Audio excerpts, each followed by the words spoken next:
آج کے دور میں اگر صلح کلیت کا مقابلہ کرنا ہے تو حضور قائد ملت کا دامن تھام لو. جو ان کے ساتھ ہوگا ہم سمجھتے ہیں کہ والا حضرت کے ساتھ ہے، جو ان سے الگ ہوگا ہم سمجھتے ہیں کہ اس کا تار کہیں نہ کہیں یا تو شیعوں سے مل رہا ہے یا وہابیوں سے ٹکرا رہا ہے.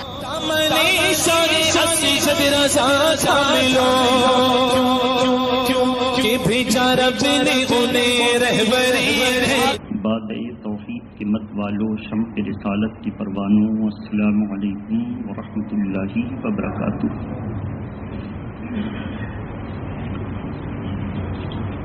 الحمد للہ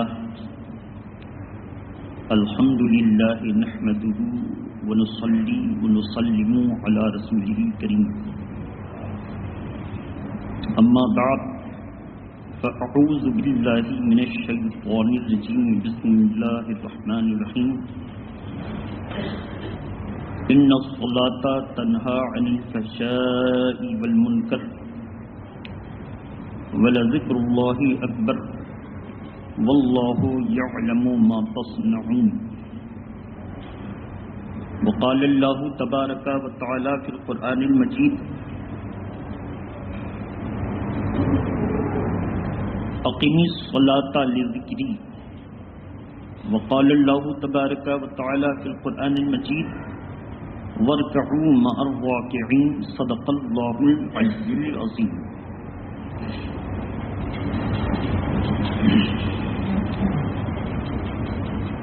نماز اچھی، حج اچھا، روزہ اچھا، زکوٰۃ اچھی. نماز اچھی، حج اچھا، روزہ اچھا، زکوٰۃ اچھی، مگر ان کے باوجود میں مسلمان ہو نہیں سکتا.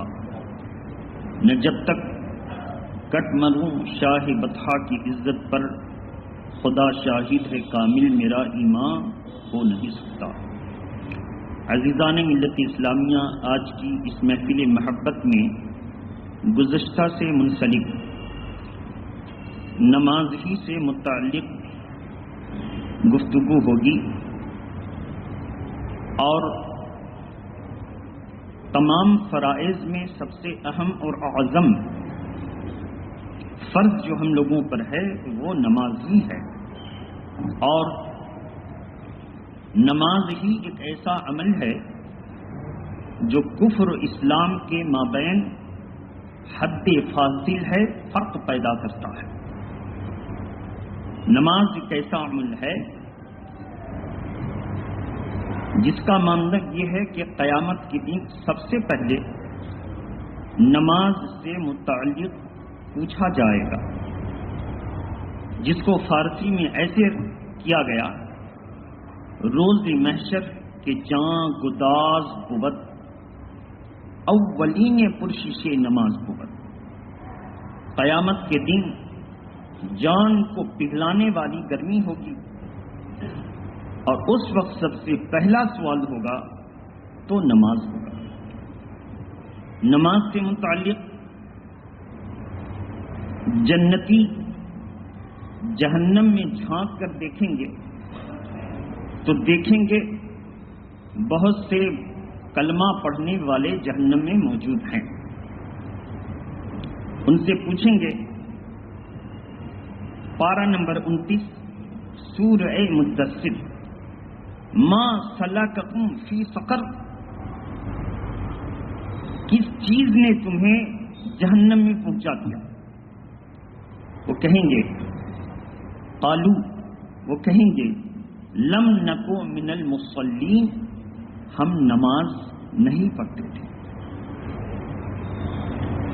یہ تو ان کے لیے ہے جو نماز نہیں پڑھتے ہیں، اور قرآن ان کے لیے بھی جو پڑھتے تو ہیں مگر پابند نہیں ہیں. اللہ تبارک و تعالیٰ فرماتا ہے فَوَيْلٌ لِّلْمُصَلِّينَ الَّذِينَ هُمْ عَنْ صَلَاتِهِمْ سَاهُونَ. فرمایا نمازیوں کے لیے خرابی ہے جو اپنی نماز میں بھولے بیٹھے ہیں. پڑھ دیا تو اچھا، ناغہ ہو گیا تو کوئی فکر نہیں، ناغہ ہو گیا تو فکر کرنی کیسی چاہیے؟ محبت کے ساتھ گزشتہ جمعہ کی کڑی کو اس کڑی سے ملا دیا۔ اب درود شریف پڑھ لیجیے، اللہم صلی علی سیدنا و مولانا محمد وعلی آلہ واصحابہ وبارک وسلم صلاۃ و سلاما علیک یا رسول اللہ۔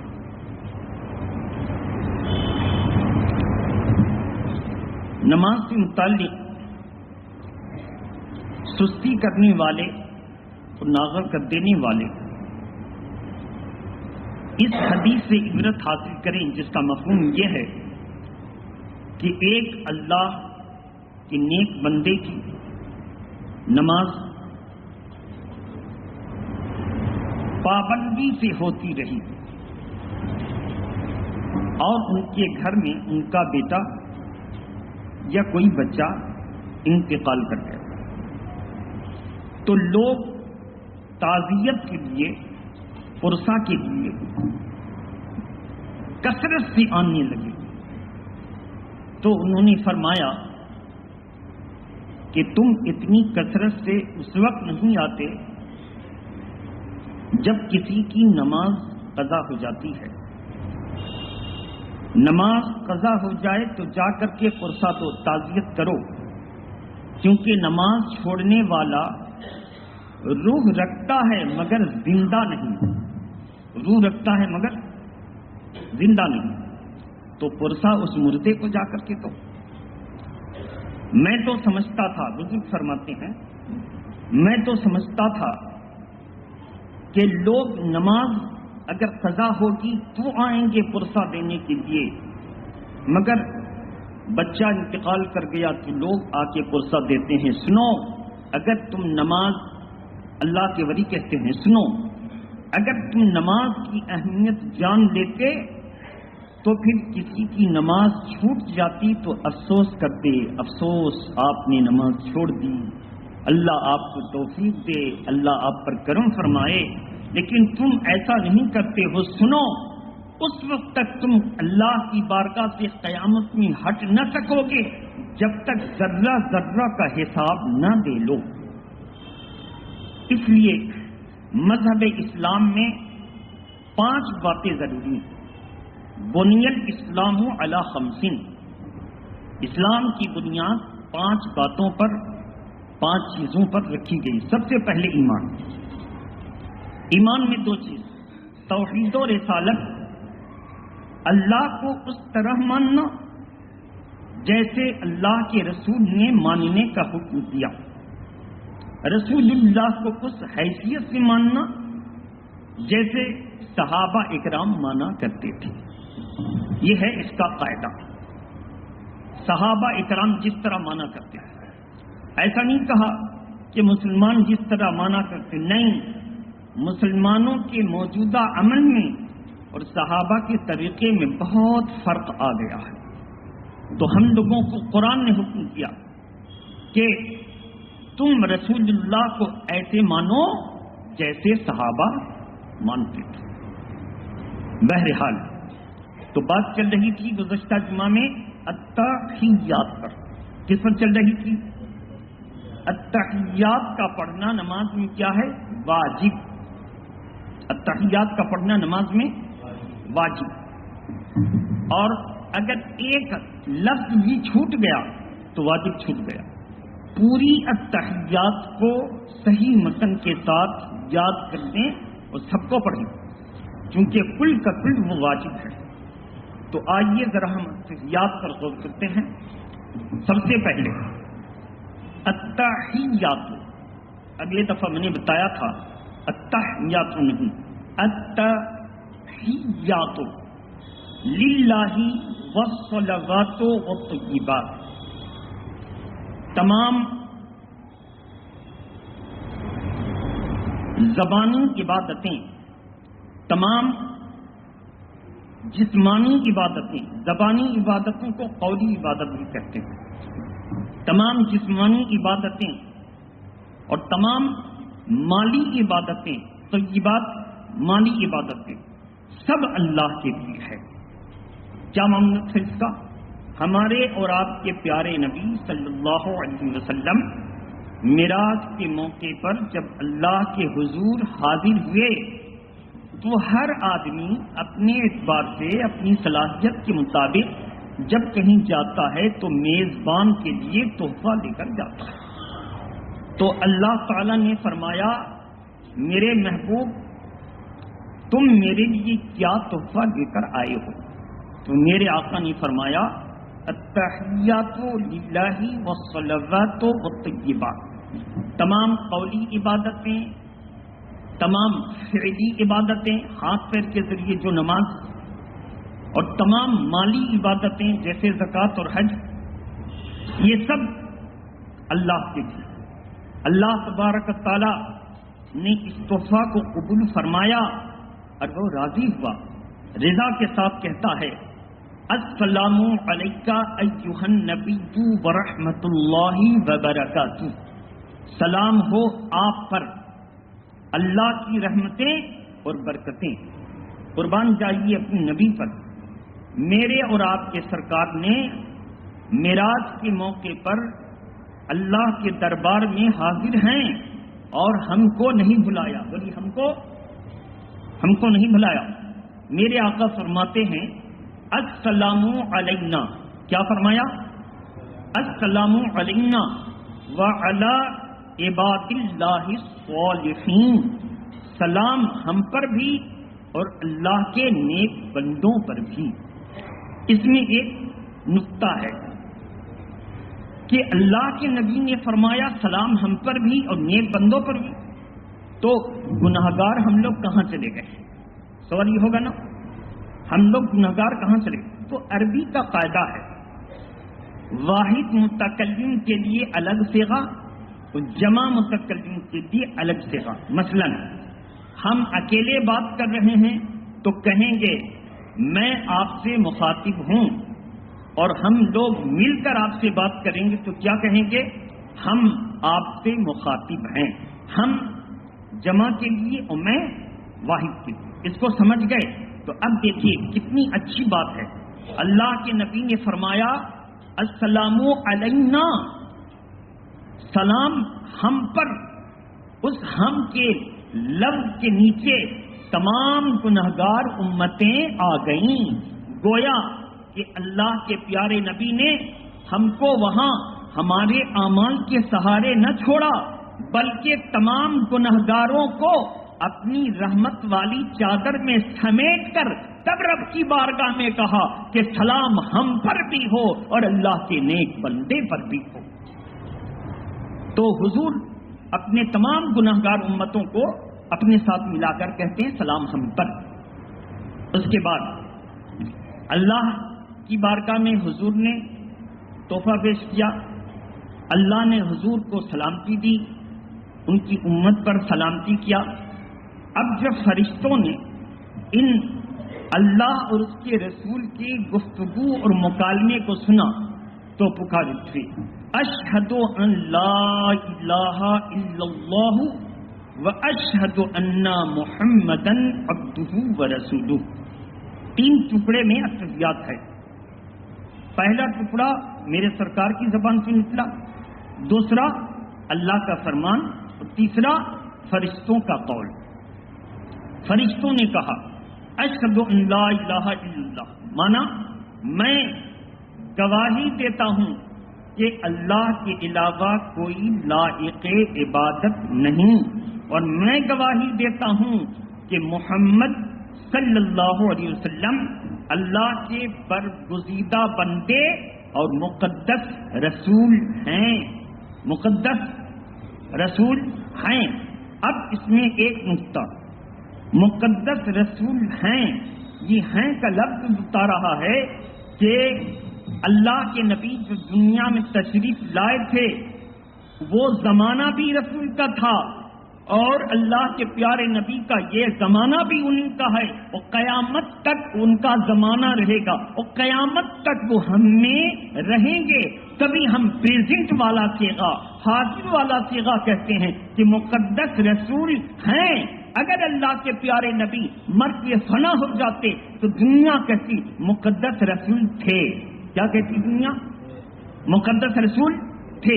تو بھائی اب بولنے دیا جائے. وہابی کہتے ہیں کہ میرے نبی مر کے مٹی میں مل گئے، اور قرآن کا عقیدہ جو فرشتوں نے دیا ہے، فرشتوں نے یہ عقیدہ کیا کہ اللہ کے پیارے نبی ہیں اور قیامت تک رہیں گے. اب ہم کسی کو کچھ نہیں کہیں گے. اگر کسی کو سنی والا عقیدہ اچھا لگتا ہے تو اس کو چلنے میں آزادی ہے. کوئی اگر وہابی کا عقیدہ پسند کرتا ہے تو تنبیہ کے لیے اتنی تشریح کافی ہے. یہ بھی رسول کا زمانہ اور وہ بھی رسول کا زمانہ. بہرحال تو التحیات ہم لوگ یاد کر لیں. ہم اپنی کو بھی کہہ رہے ہیں کہ ہم لوگ یاد کریں. التحیات کے بعد اگر تیسری رکعت کے لیے کھڑا ہونا ہے تو پھر کھڑا ہو جائے اللہ اکبر کہتے کہتے، اور سورہ فاتحہ پڑھے بسم اللہ لگا کر. کیا لگا کر؟ اس لیے کہ ہر قرآن کی سورہ کو جب شروع کریں گے تو بسم اللہ پڑھیں گے. کیا ہے؟ سنت یا مستحب. التحیات ختم ہو گئی. التحیات کا کیا مقام تھا؟ واجب. اب درود ابراہیمی. درود ابراہیمی کا کیا مقام ہے؟ واجب. یہ واجب ہے. درود ابراہیمی اللہم صلی علی محمد وعلی آل محمد کما صلیت علی ابراہیم وعلی آل ابراہیم انک حمید مجید. اللہم بارک علی محمد وعلی آل محمد کما بارکت علی ابراہیم وعلی آل ابراہیم انک حمید مجید. پرانی بہت ساری کتابوں میں ایسا لکھا، لیکن حضور کے نام سے پہلے اور سیدنا ابراہیم علیہ السلام کے نام سے پہلے اللہم کے بعد اگر نام آتا ہے اور اس میں سیدنا لگا لیتا ہے تو زیادہ بہتر ہے. بڑی زیادہ. بعض کتابیں پڑھنے اللہم صلی علی سیدنا محمد وعلی آل سیدنا محمد ایسے پڑھیں گے سیدنا لگا کر. تو اگر کوئی سیدنا لگا لیتا ہے سیدنا تو بہت اچھا، اور اگر کوئی سیدنا نہیں لگاتا ہے تو بے شک نماز ادا ہو جائے گی. نماز ادا ہو جائے گی. درود پاک پڑھیں اللہم صلی علی سیدنا و مولانا محمد والکرم والی صحابی بارک وسلم صلاۃ و سلام علیکہ یا رسول اللہ. درود ابراہیم ہی ہم نماز میں کیوں پڑھیں؟ درود ابراہیم کوئی بھی درود پڑھ لیں. یہاں ایک واضح فرق ہے کہ جتنے وہابی دیوبندی غیر مقلد اور گستاخی رسول کے مرتکب ہیں وہ درود ابراہیمی ہر جگہ پڑھتے ہیں اور کوئی سا درود نہیں پڑھتے. اور کوئی سا درود. سنی مسلمان نماز میں درود ابراہیمی پڑھتا ہے اور نماز کے علاوہ جو درود اس کی زبان پر آ جاتی ہے وہ پڑھ لیتا ہے. بڑی جو درود اس کی زبان پر. یہ فرق ہے جناب. ایک دم ڈفرینس کو سامنے رکھیں. ہم کسی کے دشمن نہیں، لیکن جو میرے نبی کو برا بھلا کہے گا اس کا چہرہ پیش کرنا تاکہ لوگ پہچانیں اور اس سے اپنے ایمان کی حفاظت کریں ہر عالم کی ذمہ داری ہوتی ہے. ہم اپنی ذاتی دشمن کو نہیں چھیڑیں گے کیونکہ اس کا بدلہ اللہ دے گا، مگر اللہ اور اس کے رسول کے دشمن کو چھوڑیں گے نہیں کیونکہ یہ ہم سب پر فرض اعظم ہے. کیا ہے؟ اللہ اور اس کے رسول کا ڈیفینس کرنا کیا ہے؟ فرض اعظم ہے. اب پلپلے کو برا لگے تو برا لگے، لیکن یہ فرض اعظم ہے. یاد رکھنا، کسی بھی مفتی سے پوچھنا مگر عقیدہ صحیح ہو کہ بتائیے وہابی اور دیوبندیوں کا جواب دینے کے لیے ایک عالم اہلیت رکھتا ہے تو اہل والا عالم جواب دے سکتا ہے کہ نہیں؟ تو جواب یہی ملے گا. اعلیٰ حضرت فاضل بریلوی نے فرمایا دشمنان خدا و رسول کا جواب دینا فرض اعظم ہے. کیا ہے بولیے؟ فرض اعظم. درود شریف پڑھیں اللہم صلی علی سیدنا و مولانا محمد والی و صحابی و بارک وسلم صلاۃ و سلام علیکہ یا رسول اللہ۔ اور میرے محترم مسلمانوں، اگر آپ کو جواب نہیں آتا تو آپ اس سے بحث نہ کریں، اس سے بحث نہ کریں، کیونکہ وہ باقی ہی بات میں کچھ ایسی بات رکھ دے گا کہ آپ کے اپنے علماء آپ کی نظر میں گر جائیں گے، اللہ اور اس کے رسول کا مرتبہ کم دکھائی دے گا۔ تو ہم لوگوں کو حکم ہے ایسوں کو دوست بناؤ، ایسوں کے پاس بیٹھو جس کے پاس بیٹھنے سے اللہ یاد آ جائے، جس کو دیکھنے سے اللہ یاد آ جائے، جس کے پاس بیٹھنے سے رسول اللہ کی سنت سے محبت بڑھ جائے، جس کے پاس بیٹھنے سے ایمان کو تقویت پہنچ جائے، جس کے پاس بیٹھنے سے شریعت پر عمل کرنے میں آدمی کو لگے کہ حوصلہ ملا، یہ تو ہم بھی کر سکتے ہیں، جس سے حوصلہ ملا۔ تو التحیات کے تعلق سے اللہ کے پیارے نبی صلی اللہ تعالی وسلم نے یہ تحفہ معراج کے موقع پر ان کو ملا اور انہوں نے اپنی امت میں واجب قرار دیا نماز میں۔ درود ابراہیمی، اس کی وجہ کیا ہے؟ ہمارے پیارے آقا کے دادا جان حضرت ابراہیم علیہ السلام ہمارے پیارے نبی کی بہت تعریف کرتے ان کے آخری نبی ہمارے نبی۔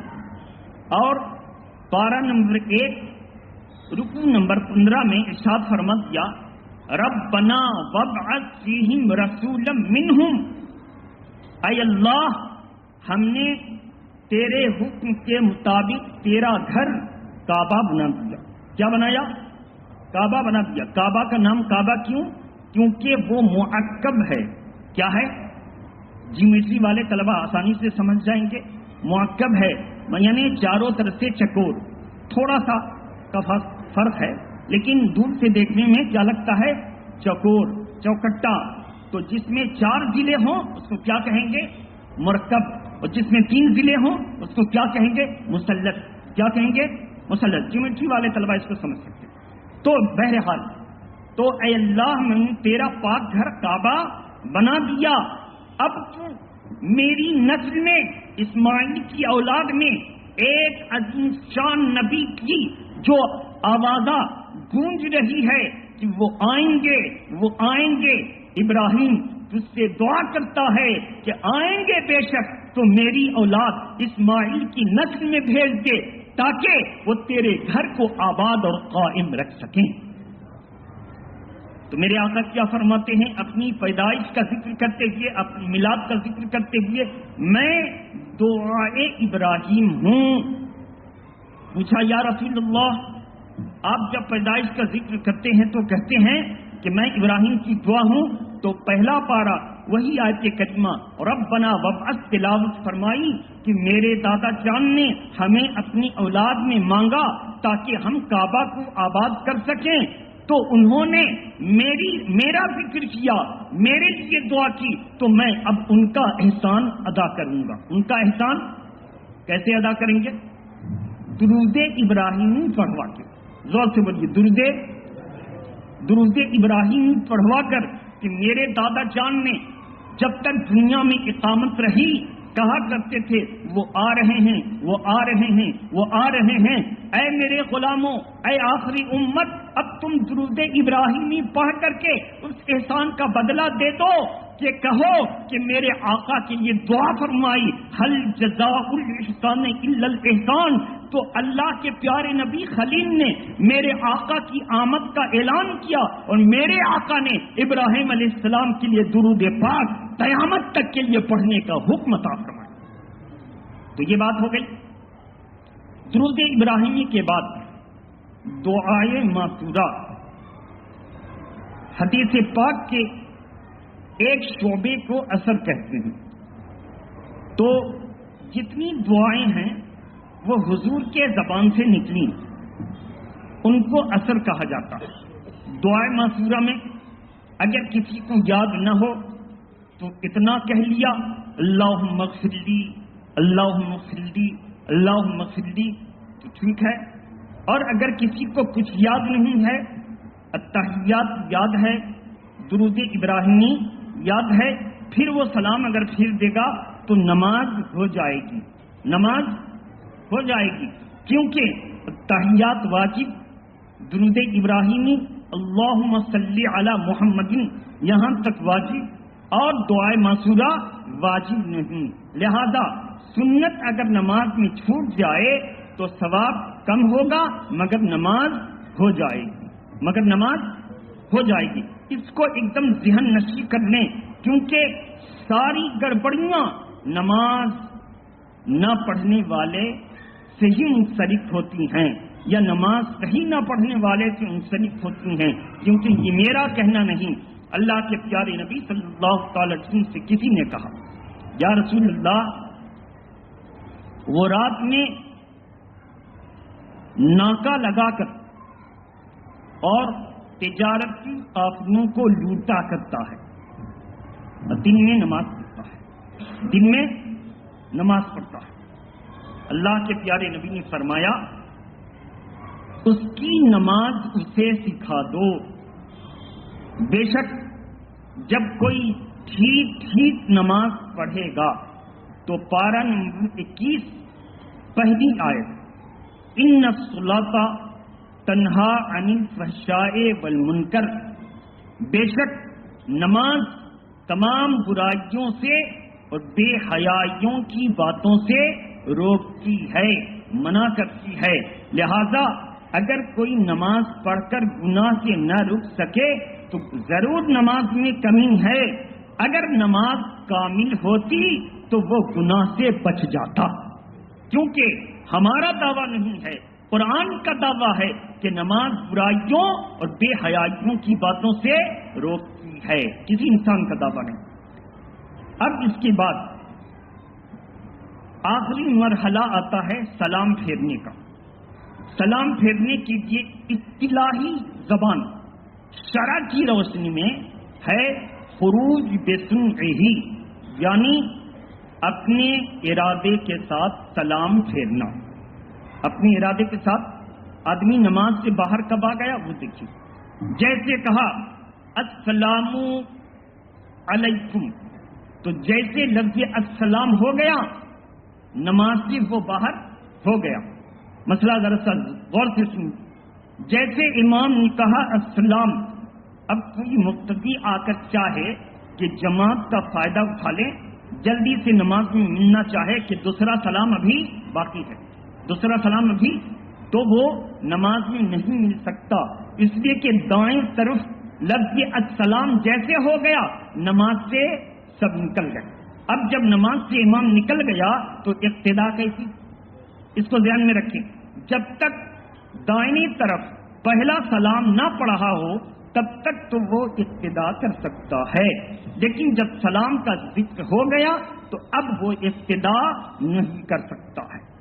مثال، السلام علیکم ورحمۃ اللہ کہا تھا، دوسرا سلام پھیر نہ سکا تھا، بدن میں پھڑیا تھی، زخم تھا، دوسرا سلام پھیرنے کے وقت وہ زخم پھٹ گیا، خون نکل گیا، یا نماز توڑنے والی، وضو توڑنے والی کوئی چیز پائی گئی تو اس کی نماز ہو گئی، اس کی نماز، کیونکہ السلام سے نماز کا پھیرنا تھا وہ پا لیا گیا، اب تو وہ نماز سے نکل گیا ہے، لہذا اس کی نماز ہو جائے گی۔ اب السلام علیکم ورحمۃ اللہ دائیں طرف، السلام علیکم ورحمۃ اللہ بائیں طرف، نیت کیا کریں گے؟